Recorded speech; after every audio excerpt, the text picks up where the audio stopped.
You were just recording all Yeah, along and no, you're just no, going to cut off all the crap. no. All right. What is up, YouTube family? Welcome back to On-Chain Gaming. I am joined by a very special guest today, Dr. Win, who has started, to my knowledge, one of the very first NFT guilds with like a whole business model and shareholders, and they're really turning gaming, taking this seriously, this next stage of gaming. So I wanted to talk with Dr. Win here about his overall vision for blockchain gaming and how gaming is turning into the Ready Player One metaverse.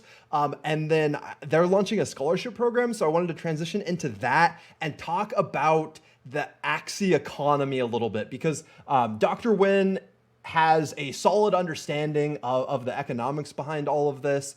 And I personally want to hear what he has to say about the Axie economy. And I think you guys will find it helpful as well. Tell us a little bit about your background, play to earn. Well, first, your guild. This is not the first guild you've started. This is kind of a reconstruction of a previously successful guild, but in the old age of gaming where it mattered much less. So yeah, tell us about this new like world and why you're excited to relaunch a gaming guild. Yeah, absolutely. Yeah, most of my team we played games for many years together, and we had the dream of having a professional level guild. And we started. We talked about the idea before World of Warcraft launched, and we figured, hey, let's just get out there from day one and let's grind. Let's get some server first, world first. Let's become a top ranked guild in the world, and with that, there'll be enough sponsorship dollars that we can potentially make a living from it. Well, we all had full-time jobs, and the amount of time that we were committed to it was a full-time job on top of that. And, Mm-hmm. we did get to ranked in the top 50 at one point. But the reality is we realized that really wasn't enough money back then to actually make a living for a guild. Mm-hmm. Um, so, Yeah, well, and you then know, also you have like Blizzard with the TOS where you're technically not allowed to sell anything outside. So even if you're getting I, these incredible skins and weapons and armor, like you can't monetize any of it. At least you're not supposed to be able to. Yeah, absolutely. I mean, yeah, there was people that were selling some of the items and some of the gold in there, but you're right. They were technically breaking the terms of service, and if they did get found out, their accounts would get banned, and Mm-hmm. then and even the transactions reversed. So, that part of it wasn't really even possible. And yeah, so we kind of stopped, and a lot of us went our own separate ways, and we still kept in contact over the years. And then I saw NFT. I saw it was an article on a piece of artwork that sold by Beeple for it was somewhere north of $50 million, Mm-hmm. and it was Mm-hmm. an NFT. And I said, "What is an NFT?" And I started researching it, and then I found out that the NFTs were actually in the gaming space as well too. And I got super excited, and I immediately got on the phone and called up all my old guildmates and I said, "Hey guys, maybe we can start doing something with this." And they all agreed. We all got on board, and eventually we ended up forming a C corporation out of it. That's where NFT to Earn was born. And here we are today. Now we've got an Axie Scholarship going, and we're exposed to games like Ember Sword and games like Mirandus. We're going to have teams of guilds. Our whole objective is to do the same thing: get out there, get world first, server first. Be a top professional Mm-hmm. level Yeah, which is going to team mean of a guild. lot more revenue wise in blockchain games, in play to earn games than it did in the previous generation of gaming because in the old world games only existed to make the companies money. And all of the funds that flew into video games of the past went straight up to the corporation that created the game. But now things are changing because players are getting real ownership, and of course, these blockchain gaming companies still want to make money, but they can do it in a different way where they can tax the economy, players can sell to each other, people can really start earning revenue in a real economy that's taxed like a nation. And the company then that creates these metaverse worlds are like a government taxing their world that they made, where all of the participants in this blockchain metaverse can sell and buy to each other and make profit amongst each other and generate value and sell to each other. And then this overlord company is now just getting like a 4% tax or 5% tax, whatever it is, on top of the entire economy. And now us as participants, we get real ownership. We get to create real value for ourselves. And that did not exist even just like a year ago. It was a dream. Yeah, absolutely. I mean, the players actually really own and are kind of responsible for how well the economy thrives and progresses forward. Yeah. It's player owned. Okay, so I want to move on now to talking about Axie a little bit. But before we do, for those of you guys who are watching, if you are as excited about play to earn gaming as we are, make sure you're subscribed to this channel. But also, if you want to find people to game with, like you don't want to just hear me talk about play to earn games, but you actually want to play and earn with a group of really cool people, then I would highly recommend you guys check out the play to earn website linked below and join the play to earn Discord channel, because that will be a great place for you to go and find people who are passionate about blockchain games, NFT games, just like you are, and a great place to find friendships and stuff like that. But okay, you guys are now launching. You said you created a C Corp out of Play to Earn, and you guys are launching an Axie Scholarship program. You said that you hope to have 50 scholars, right? Pretty soon. How many scholars do you guys have right now? Or Yeah. So absolutely. So we did start the scholarship program. We started it just about a month ago, and yeah, we do have about 16 active scholars right now, and we've got a huge wait list. Of course, there's a high demand for it. A lot of people have found how pretty cool the scholarship program is. You can get in and play a game and actually make money. There's a lot of these games out there like Hearthstone and Pokemon Go. A lot of people are playing these games and they're not actually making any real revenue. With Axie Infinity, you can actually make real monthly revenue. So yeah, we do anticipate within the next 4 to 6 weeks, we'll have approximately 60 active scholars on board. So we're going to be bringing some more on board, and it's growing very fast. There's a high demand for it. Axie itself is growing. When you reach that point where there's 60 scholars on board, what revenue generating potential do you think Play to Earn is going to have at that point? Like how much do you predict the Axie scholars are going to be generating? Yeah, so there's a lot of factors. There is some unknowns and variables that we don't have control of. Such as the price of SLP. Totally. Things like that. How productive scholars are. Whether they're playing or they decide they want to play other games. So there's a lot of factors that go into it. But with what we currently know now, and with the the numbers that we've currently been gathering, it looks like that could generate anywhere from like $40,000 to $60,000 in revenue on a monthly basis. Yeah. This is. The Axie earning potential is no joke. But then that leads us into, I think, the most pressing question in this discussion that we're having here. Axie right now is kind of set up like a pyramid scheme, in that it's those that already have Axies that are getting paid by those who want to play. So new people must come in kind of for old people to make money off of the SLP that they're farming. So how much of a threat do you really see this ad? Like, how much of a risk is it in reality? And why have you guys decided, despite this potential risk that exists now, why have you decided to still pursue the launch of the scholarship program? Why are you still confident to invest in Axie Infinity? Yeah, when there's this risk. So yeah, absolutely. I mean, just like in any business, there's always going to be risk. I mean, any stocks that you buy, any investments that you make, there's always risks, and it is important to understand those risks. And none of us here, just to be clear, are financial advisors, so we're not definitely giving any financial advice. But the reason why we think the risk versus reward is actually worth it in Axie Infinity is because what I mentioned a little bit ago about games like, Hearthstone, games like Pokemon Go, games that are similar, that are a card-based game, a game where you're actually dealt cards and you're playing against opponents and you have to play your cards accordingly. That's how Axie Infinity is built. And right now, those games that people are playing for free, for fun and for kind of bragging rights, for just to be competitive, there's over 170 million people that are playing those games. With Axie, there's about 500,000 people that are playing it right now.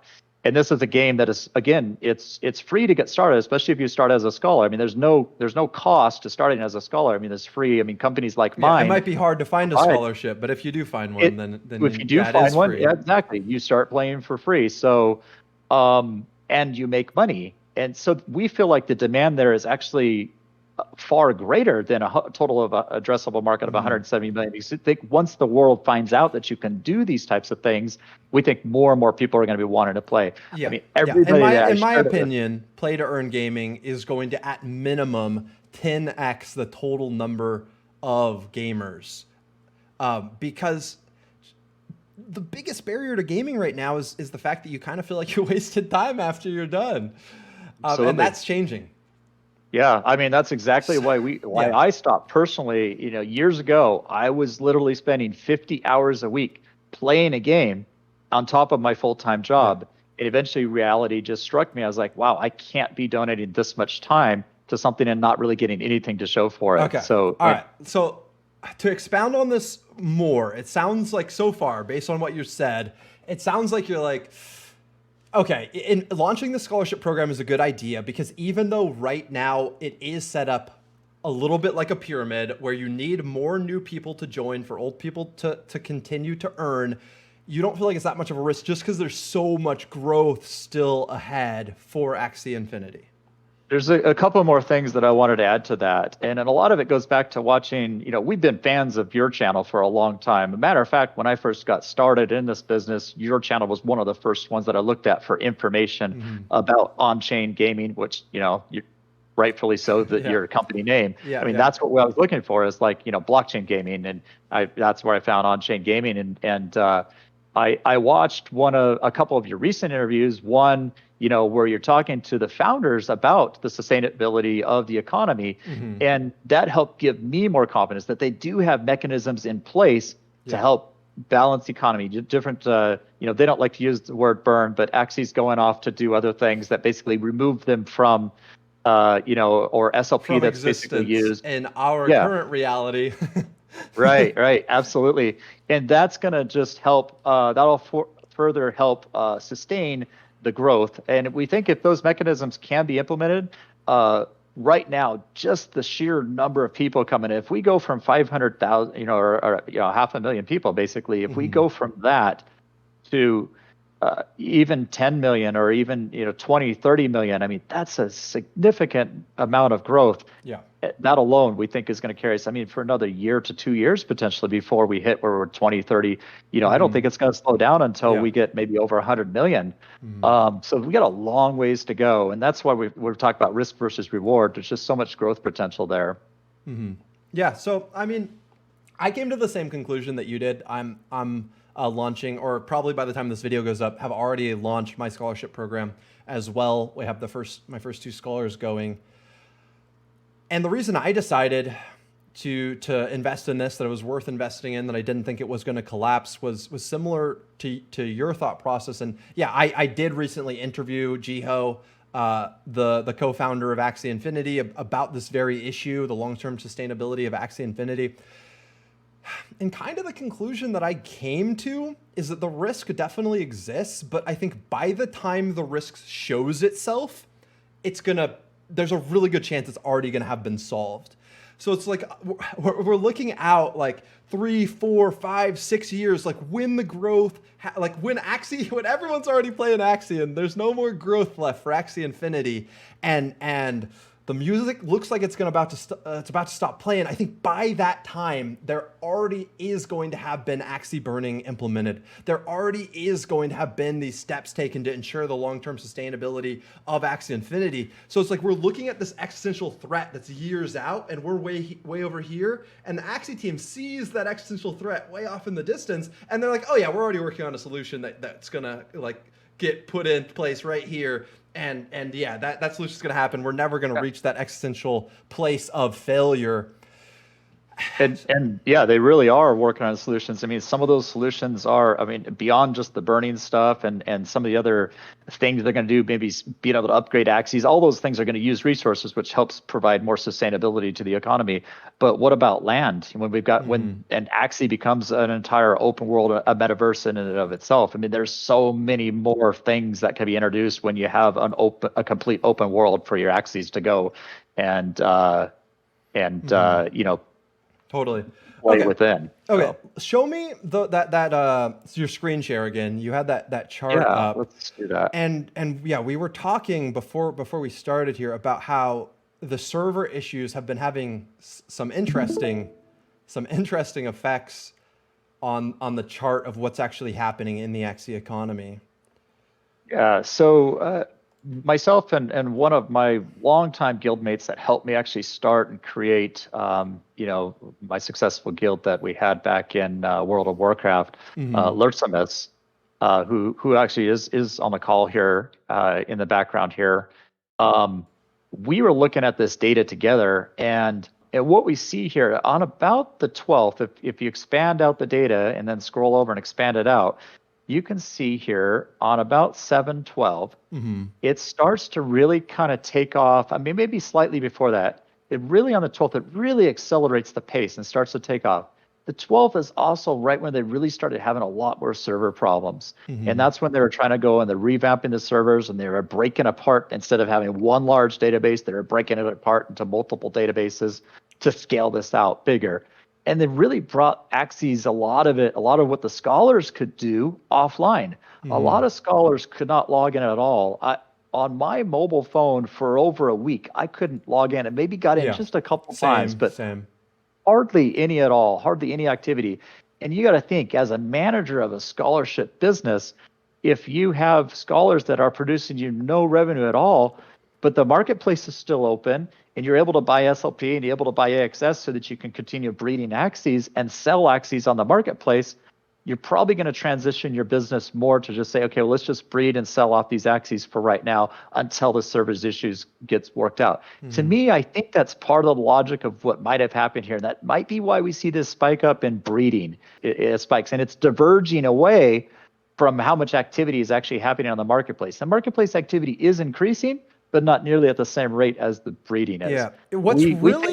What's really shocking to me is that like you go over to like 2019, all of 2019, even early 2020, it's not that breeding shot up recently, it's that breeding went literally from the lowest thing that they got fees from, or the lowest volume thing, to by far the highest volume, like multiple times more than everything else. So it didn't just like expand, but it went from the lowest of the four things shown here to by far the number one, which is really crazy.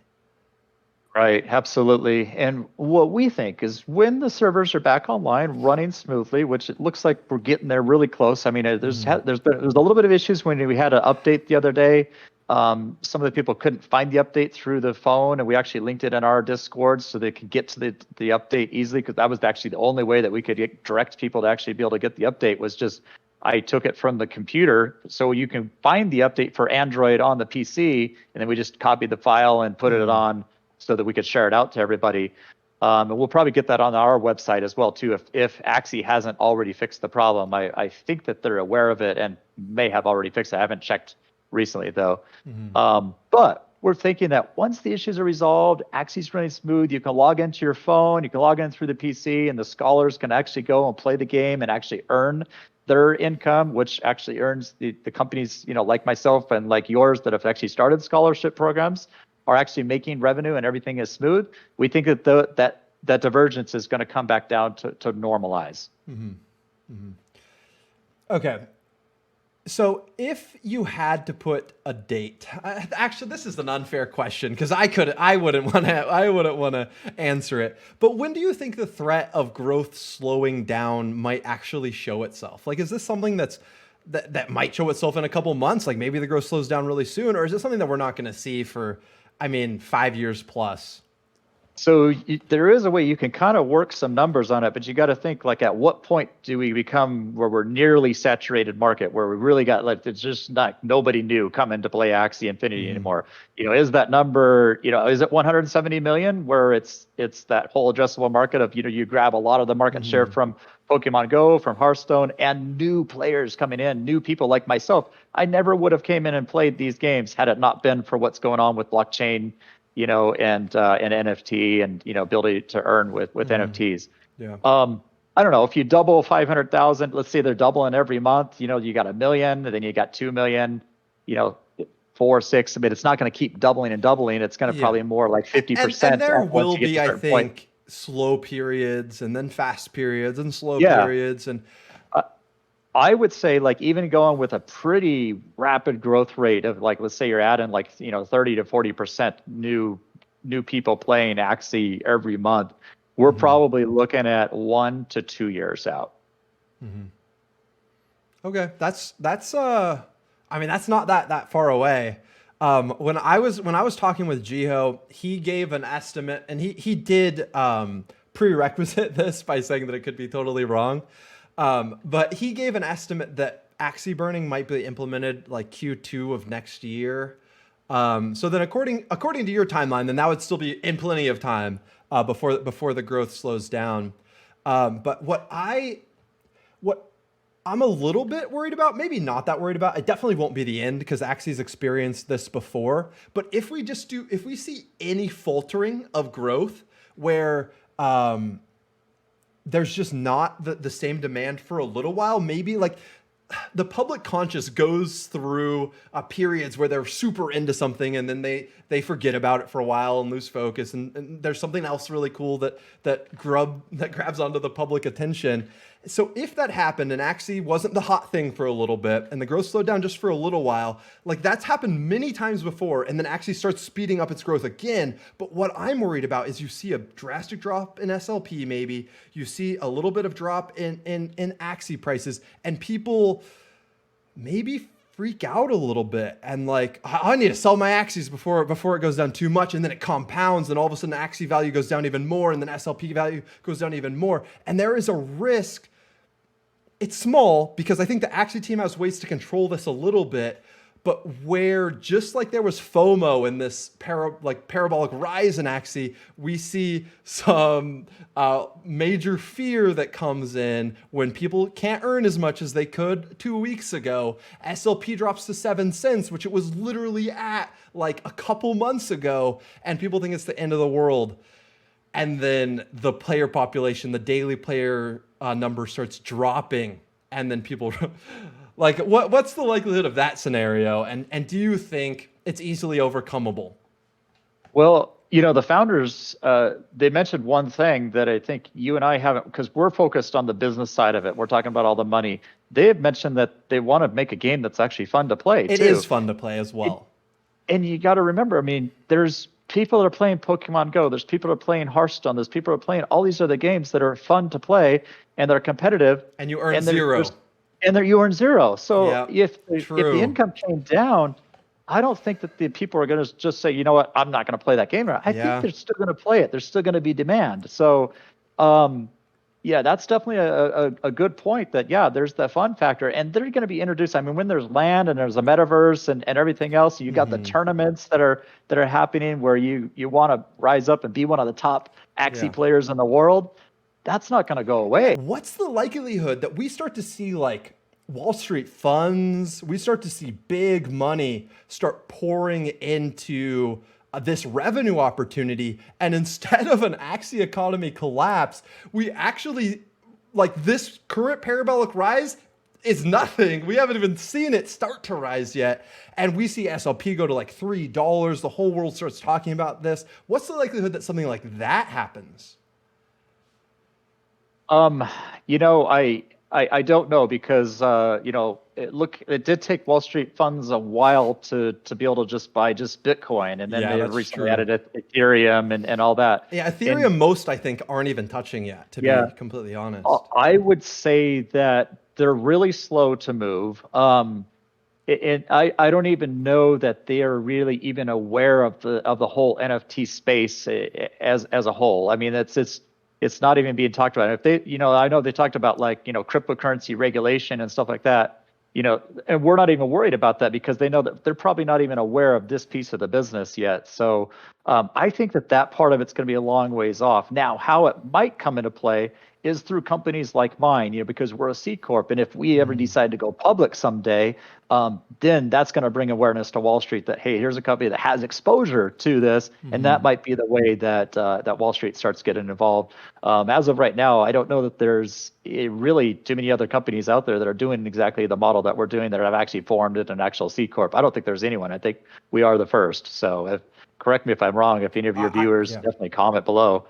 You could very well be the very first NFT gaming C corp, with Yep. that sole purpose in mind, Yep. which is very cool. I mean, I started this YouTube channel, well, on chain gaming, like I think 3 months ago, 4 months ago, and I was the second or third YouTuber talking about play to earn gaming.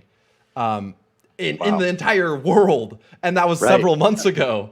Like this is Yeah. still just so new. I mean, yeah, we're pioneers in this. I mean, we're right at the infancy of this. There's so much growth potential ahead of us. I mean, the total market is I think it's just over $1 billion, and the total gaming space is north of 140 billion. So we've just got so much room to grow. And like you said too, I believe too, like you do, that this is going to have multiples on top of gaming because there's going to be people that are come to gaming that never were gaming. For example, Yeah. these people that are doing scholarships, a lot of them are in countries where the wages aren't the same as what they are here. I've been asking a lot of them directly. I said, what is your average wage in your country? And a lot of them will tell me it's between 200 and 400 US dollars. Now, as a scholar, they're playing the game part-time. They're not playing it 8 hours a day, but they're playing it maybe 2 or 3 or maybe 4 hours a day, and they're making more than the higher end of an average wage that Yeah. they're getting in their respective countries. Yeah, no, it's an incredible thing. And one of the coolest parts about it is just that it is, in a lot of ways, blockchain gaming overall is a transfer of wealth from wealthy countries to third world countries. It's a transfer of wealth from the rich and lazy to the dedicated, that want to put in the time. And that is just, it's just going to be an explosion of opportunity for anyone in the third world that has internet, which, yeah, can't come soon enough. I'm glad you mentioned lazy. That's like a big pet peeve of mine, and that's what we look for because I work very hard. I've worked very hard my entire life. To me, an 8-hour day is a part-time day, and all of our scholars and my team members. That's one of the core values that we have is working hard and not being lazy. Just you can't just expect the gold to just fall into your gold pan. You've got to go out and work for it. Yeah. So. Yeah, 100%. All right, cool. So before we end out here, tell a little bit. You mentioned this at the very beginning, but beyond Axie Infinity, what is your dream and vision for NFT to earn? What is this community you're trying to build? Yeah, how do you picture this looking a couple years from now? Yeah, so I mean, basically, we've got an army of professional gamers, and we want to be across the metaverse. This, imagine, hundreds of thousands of players, all under, kind of one heading under one umbrella under NFT to earn, basically at the top of the game. Whichever game it is they're playing, we want to be the best that's out there. That's one piece of it. But now we have a huge community of gamers. And as this industry progresses, I mean, there's virtual reality that's coming. Like I said, there's, the Ready Player One stuff. This is going to spread probably beyond gaming even. We're going to have entire metaverses that, we'll have access to. And we kind of see NFT to earn as being a portal to that, eventually breaking out into more e-commerce stuff as well, too. And the gaming is going to kind of help be the platform for all that. I mean, imagine if we could, and an idea I thought of probably 12, 13 years ago is if you could somehow gamify shopping, to where the shopping experience was fun. I mean, who would go A to lot of Amazon people would anymore? tell you it is fun. Well, sure, they I would. wouldn't be Yeah. one of them, but sorry, keep going. Yeah, but imagine if like it somehow was a game, how somehow you were Mm, actually had an app that kind of just made it like a game. You're just clicking along and that game is kind of like directing you into these different stores and into online spaces and into like metaverses and such as our company would actually be connected with, mhm. or maybe we might become one as well someday. I think that the opportunities are huge. I mean, really kind of starts with the foundation of a community and then Yeah, you build from there. yeah.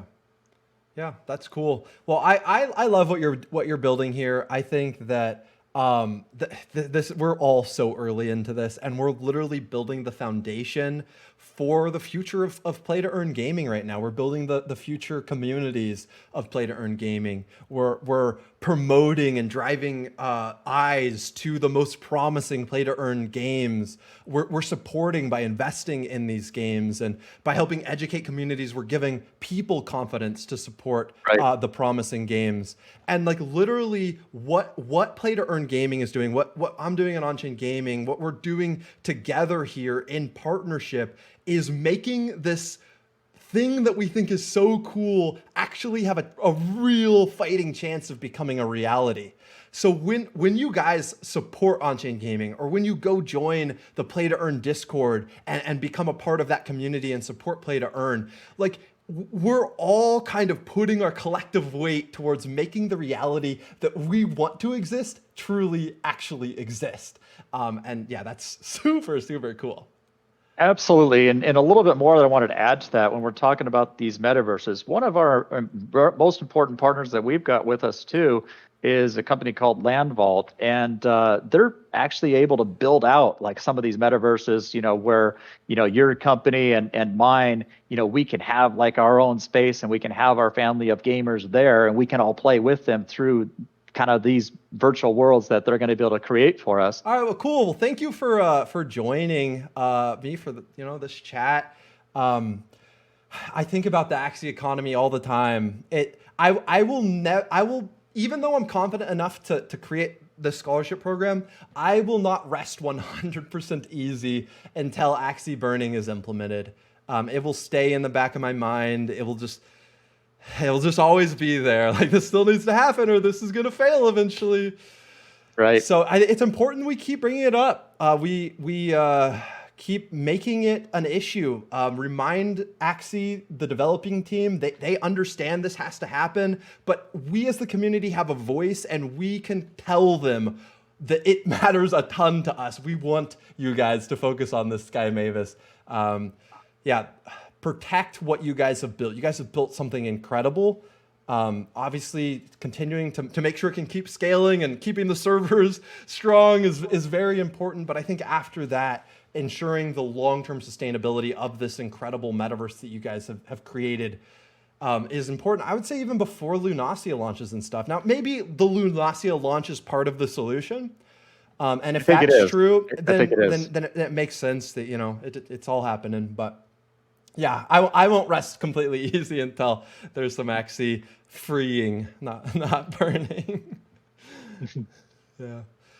All right, cool. You have any closing thoughts here? I think. Oh, in closing, I just I know that you're a gamer at heart, Jake, and so we're looking forward to playing with you in some of these different games and Totally. Mirandus and Yep. and once Axie has the open world and a lot of it's going to be team based and that's something that's really exciting to us and teamwork kind of makes this whole thing work. I mean, I think we can do so much more working together than going out solo. So Yeah. anybody that's interested in Team Blake, come play with Jake and I definitely, and Yep. we're looking forward to playing with you all. I got my majestic Everflow elf, or my ancient Everflow elf, and my Tana the Duke. I'm ready. Put me in this Absolutely. game. I'm ready to fight. Oh, I can't wait. Yeah, it's gonna be fun, and yeah, I'm looking forward to working with you guys. Some of the dreams that you've shared with me off camera, I hope come about because it would just be absolutely incredible. Like that would just be one of the most epic things ever. And it's so hard for me not to share share with I know. you. I was tempted myself. But yeah, hopefully you guys enjoyed this video. If you did, leaving a big thumbs up is really helpful. When you guys leave those thumbs up, it actually causes the YouTube algorithm to share this content with more people, because the algorithm sees that you enjoyed it and then recommends it to other people that enjoy similar content to you. So literally leaving a thumbs up is kind of like sharing this video. It's really helpful. And then if you just listen to this whole interview and you're not subscribed yet, what are you doing? Make sure you hit subscribe and click that notification bell, and you will not miss any future on-chain gaming content. If it hasn't come across, I am really excited about the future of the gaming metaverse that's being formed here. Guys, the blockchain, play to earn, like real ownership. This is another level of realism that is just so incredible, and the world has not woken up to just how groundbreaking it is yet. So yeah, hopefully you guys join this family, join the NFT to earn family as well. And yeah, you guys are in at the ground floor here, so I could not be more excited. So until next time, everyone, have fun roaming the metaverse.